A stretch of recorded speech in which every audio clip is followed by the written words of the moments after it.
శ్రీ సాయి సచ్చరిత్ర పారాయణం 18వ అధ్యాయము. ఓం శ్రీ గురుభ్యో నమః. హేమాడ్ పంత్ సద్గురువులను తన మనస్సులో అనేక విధాలుగా స్తుతించాడు. నీ పాదసేవే మాకు భాగ్యము, ఆ పాద పద్మాల చెంతనే మా స్థిర నివాసము. సంసారమనే సాగరంలో చిక్కి అల్లాడే ఈ భక్తులను కాపాడే పరమాత్మవు. మాలోని అరిషడ్వర్గాలను త్యజింపజేయగల జ్ఞానరూపుడవు. ఓ సాయీశ్వర, కడవరకు తోడు ఎవ్వరూ రారు. నీవే మా జీవితాలకు మోక్షప్రదాతవు. బంధువులను, బంధనమును, శరీరముపై వ్యామోహమును వర్జించుటకు నీ మంత్రమొక్కటే దివ్యౌషధము. నీవే మాకు దిక్కు. నీవే మమ్ములను కాచి మాలోని అజ్ఞానాంధకారాన్ని తొలగింపజేసెదవు. హే సాయీశ్వర, భక్తుల కోర్కెలను తీర్చే కల్పవృక్షమా, మా గత జన్మ పుణ్యఫలము వల్లనే నేడు మీ దర్శన భాగ్యము మాకు కలిగినది. శతసహస్ర కాంతి పుంజాలతో ప్రకాశమై తేజోరూపుడైన సాయిని దర్శించి వారి ఆశీస్సులను పొందిన వాని అదృష్టము చెప్పనలవి కానిది. ఒకసారి దాము అన్న సద్గురువు కొలువులో ఉండగా సాయీశ్వరుని చుట్టూ ఎందరో భక్తులు ఉన్నప్పుడు దాము అన్న మనసులో ఒక ఆలోచన తలెత్తింది. ఆ విషయాలను గూర్చి సద్గురు సాయినాథ్ మహారాజ్ ఇలా జవాబిచ్చారు. మామిడి చెట్లకు పూత వచ్చినప్పుడు ఆ పూతలే పువ్వులై తదుపరి పండ్లు అగును. అయితే ప్రతి పువ్వు ఫలముగా వచ్చుటలేదు గదా. కొంత నేల రాలిపోచున్నది, కొన్ని పిందెలుగానే పోవచ్చున్నది. ఎంత ప్రాప్తమో చివరకు అంతే మిగులును. దాము అన్న మనస్సులో వచ్చిన ప్రశ్న, దీనికి బాబావారు ఇచ్చిన జవాబు ఇది. మరలా రెండో ప్రశ్న దాము అన్నాలో ఉద్భవించినది. సద్గురువులే సశరీరులుగా లేనినాడు నా బ్రతుకు ఏమోను? ఈ జీవితమనే నావ దారి తెలియక ఎటుల పయనించును? సద్గురువులు దీనికి ప్రత్యుత్తరము ఇచ్చినారు. నేను ఎక్కడ ఉన్నను నా భక్తులను చూచుకొందును, కాపాడుకొందును. భక్తుడు ఎక్కడ బాధపడునో ఆ బాధను తీర్చుటకు నేను అక్కడే ఉందును. ఈనాటికి సద్గురువులు సమాధి నుండి భక్తుల ఆర్ద్రతలను విని వారి బాధలను తీర్చుచుండిరి. హేమాడ్ పంతు సద్గురువులను కీర్తించు విధానము ఎంతో అద్భుతమైనది. హే సాయీశ్వర, ఈ ప్రపంచంలో గల మాయా అనే వస్తువులపై మాకు మోహాన్ని విడనాడజేసి ఆత్మ సాక్షాత్కారమును కలుగజేయుము. ఈ శరీర ప్రాణములు నీకు అర్పించుచుంటిమి. సుఖము దుఃఖము అను వాటిని మాకు కలుగకుండా ఉండునట్లు చేయుము.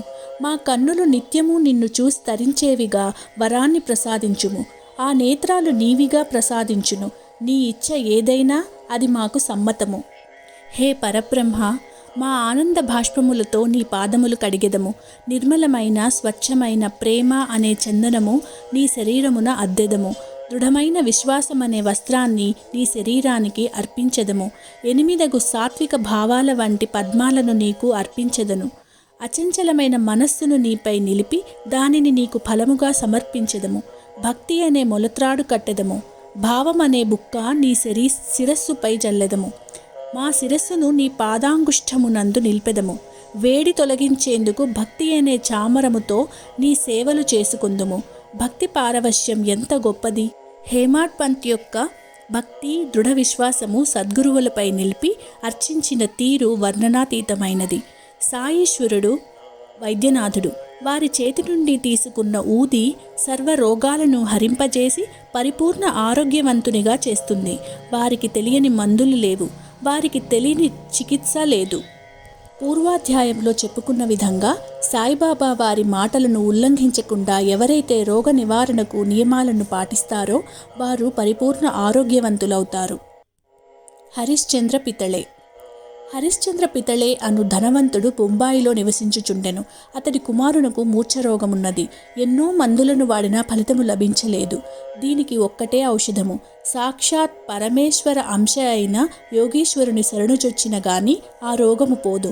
పితళే దాసగును చేసిన కొన్ని కీర్తనలను, బాబా లీలామృతాలను విన్నవాడై ఎందరో బాబా భక్తుల సలహా మేరకు సద్గురు దర్శనాభిలాషి అయి భార్యాబిడ్డలతో కలిసి షిర్డీ చేరెను.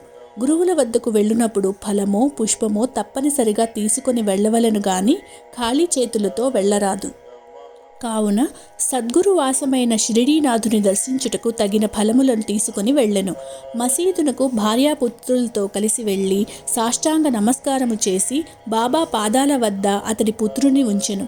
బాబా ఆ పిల్లవాని వంక చూడగా అతడికి కళ్ళు తిరిగి నేలపై బడి చెమట కారుచు ప్రాణము లేని దేహము వలె చొంగకార్చుచూ పడిపోయిన ఆ బిడ్డను చూచి తల్లి మిక్కిలి రోదించెను. స్పృహ తప్పి పడిపోవు పుత్రుని చూసిరే గాని ఆ విధముగా పడిపోయిన పుత్రుని పూర్వము ఎన్నడూ అట్లా చూడలేదు. ఒకవైపు భయము, మరొక వైపు బాధ, ఏమి చేయుటకు తోచలేదు. ఆమె కంట కన్నీరు వరదలై పారుచున్నది. సద్గురువులు ఆమెను చూచి, అట్లా ఏడ్చుట ఎందులకు? కొద్ది కాలము ఓర్పు వహించుట మంచిది. మీరున్న ప్రదేశము అనగా మీ బసకు తీసుకొని పొండి. కొద్దిసేపటిలోనే ఆ కుర్రవానికి స్పృహ వచ్చునని పలికిరి. బిడ్డను తీసుకొని ఆ దంపతులిద్దరూ వారి బసకు వెళ్ళిరి. భారము సద్గురువులదే అని తలచిరి. గురువుపై నమ్మకము నుంచిన వానికి తప్పక ఫలితము కనిపించును. సద్గురువులు పలికినట్లే ఆ పసివాడు లేచి కూర్చునెను. ఆ దంపతుల సంతోషానికి అవధులు లేవు. సాయీశ్వరుల దర్శనకై మరలా మసీదునకు వచ్చి సాష్టాంగ నమస్కారము చేసి బాబావారి పాదములను ఆ దంపతులిద్దరూ నొక్కుచుండిరి. పితళే సద్గురు పదసేవలో నిమగ్నుడై బాబా చేసిన ఉపకారమును తలుచుకుంటూ ఆనందించుచుండెను. అతడి ఆనందానికి పట్టపగ్గాలు లేవు. సాయి చేసిన ఉపకారమును తలుచుకుని తనలో తాను ఆనందపడుచుండగా బాబా పితలేని ఉద్దేశించి ఇట్లు పలికిరి. నీవు పూర్వము ఆలోచించినదంతయు నీకు భయమును, ఇబ్బందిని నీలో ప్రేరేపించినది. ఇప్పుడు మనోల్లాసముతో హాయిగానుంటివి. ఎవరి యందైతే ఓపిక, నమ్మకము ఉంటాయో అతడిని భగవంతుడు ఎట్టి పరిస్థితుల యందైనను కాపాడును. పితళే మిఠాయిను కొని భక్తులందరికీ పంచుచుండెను. సద్గురువులకు తాంబూలాన్ని అందించెను. ఇలా షిరిడీలో ఉన్నన్ని నాళ్ళు సద్గురు పాదసేవా భాగ్యాన్ని పొంది తరించిరి. ఆ తల్లి ఆనంద భాష్పములతో సద్గురువులను చూస్తూ తరిస్తున్నది. ఒకరోజు షిరిడీ నుంచి తిరిగి వాని నివాస స్థలమునకు పోవుటకు బాబావారి అనుమతికై వెళ్ళెను. సాయినాథుడు ఆ దంపతులకు ఊదీ ప్రసాదాలను అందించి తిరిగి వెళ్ళిపోబోతున్న పితలేని పిలిచి, నీకు పూర్వము 2 రూపాయలను ఇచ్చితిని, ఇందా ఈ 3 రూపాయలను కూడా స్వీకరించుమని సద్గురువులే వారి స్వహస్తాలతో తీసి ఇచ్చిరి. వీటిని నీ పూజా మందిరమునందు ఉంచి నిత్యము పూజించుము అని పలికిరి. పితళేకి బాబావారి మాటలు అర్థము కాకుండెను. ఇంతకు ముందెన్నడూ అతడు షిరిడీకి రాలేదు. కానీ బాబా ఇంతకు ముందు నీకు 2 రూపాయలను ఇచ్చి తిని అని పలికిరి. సద్గురువులను అడిగి తెలుసుకున్నట్టుకు ధైర్యము చాలకుండెను. పితళే బాబావారి ఆశీస్సులను పొంది షిరిడీ నుంచి తన స్వస్థలమునకు వెళ్ళెను. వెళ్ళిన వెంటనే పితళే తల్లి వద్దకు వెళ్ళి బాబావారి లీలలను, పుత్రునకు మూర్ఛ పోగొట్టిన విధానాన్ని తెలిసి ఆనందించెను. తదుపరి సద్గురువులు ఇచ్చిన 3 రూపాయలను చూపించి, పూర్వము 2 రూపాయలను ఇచ్చిరని పలికిరి, కానీ అవి నాకు ఎప్పుడు ఇచ్చిరి? వారి మాటలు నాకు బోధపడలేదని పలికెను. పితళేకు పూర్వ వృత్తాంతాన్ని బోధించినది. నీవు నీ పుత్రుని తీసుకుని వెళ్ళినట్లే నిన్ను మీ నాన్నగారు అక్కల్కోట్కర్ మహారాజు గారి దగ్గరకు తీసుకుని వెళ్ళిరి. వారు సిద్ధపుంగవులు, యోగులు, సర్వజ్ఞులు. మీ తండ్రి గారు వారిని భక్తి శ్రద్ధలతో పూజించగా ఆ యోగి పుంగవులు మీ తండ్రి గారి భక్తి శ్రద్ధలకు, దృఢ విశ్వాసమునకు మెచ్చి 2 రూపాయలను ఇచ్చిరి. వాటిని చాలా కాలము మందిరములోనే పెట్టి పూజించిరి. కొన్ని నాళ్లకు మీ తండ్రిగారు మరణించుటచే పూజ ఆగిపోయినది.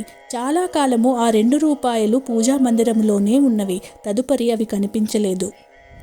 యోగి పుంగవులైన అక్కల్కోట్కర్ మహారాజు గారు సద్గురు సాయినాథుని రూపములో అవతరించి నీవు చేయు పనులను జ్ఞప్తికి తెచ్చినారు. వారి యందు పూర్తి భక్తి విశ్వాసాలతో నడుచుకొనుము. సద్గురువు సర్వాంతర్యామి.